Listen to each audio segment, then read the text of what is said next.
We don't grow unless we're uncomfortable. We're not going to be able to change things unless we're making people uncomfortable, because this is real life and it is sad and it is tragic. I am a self-taught photographer. I started playing with cameras when I was little. Around 2016 when I started, I had my first good Nikon, like semi-professional camera, and I dropped it. It broke. The only way I could use it was in manual mode. So that very quickly forced me to learn how to really use a camera and balance everything, which was one of the best accidental things to ever happen to my work.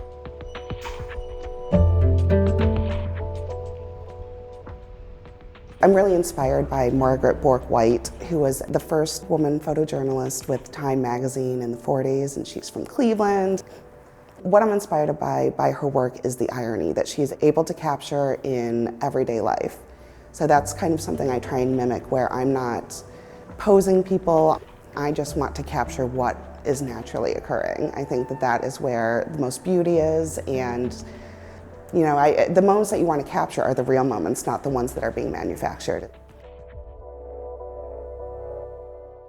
I worked in adoption for a long time. I was actually a birth parent advocate, so I've been in the room for 27 births.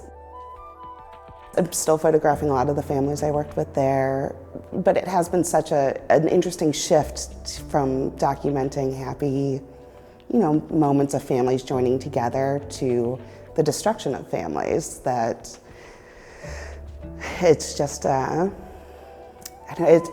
it changed my whole viewpoint on the world.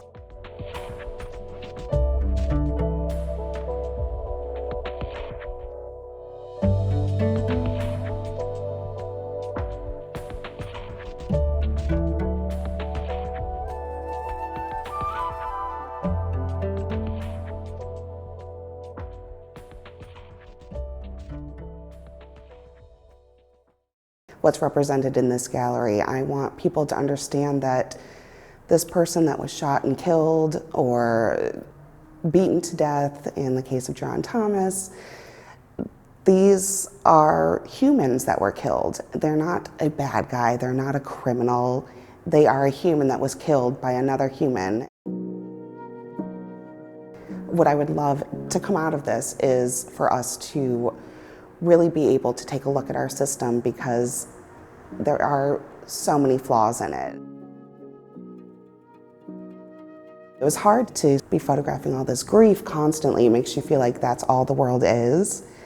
But then you do get to balance it, because like you get to see the small celebrations that people get to have, and you get to appreciate the little justices that are brought out. When I look at the pictures, it brings me right back to the moment when it was taken. I'd say some of the most impactful ones would be over here of Tyree King's family on the moment that it was announced.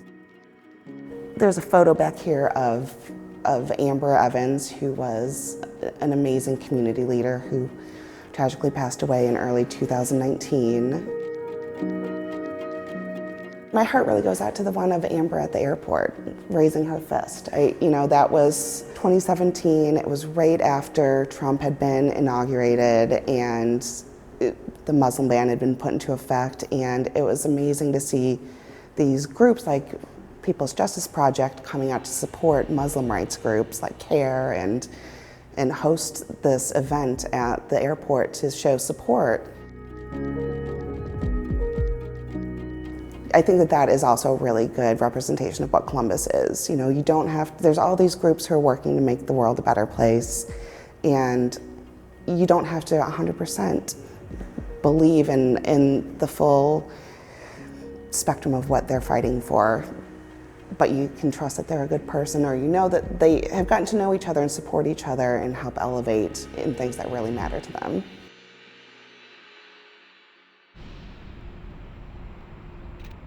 I'm working on a book of all of the different advocacy groups that I have photographed. The book I'm putting together is going to be photo essays of different political movements, including right-wing and left-wing. There's not just one side to the story. And though these groups aren't necessarily opposed to each other, they are audiences that don't always overlap. And so I think it could be an interesting way to bring people together to show how impactful it could be if we could find some common ground.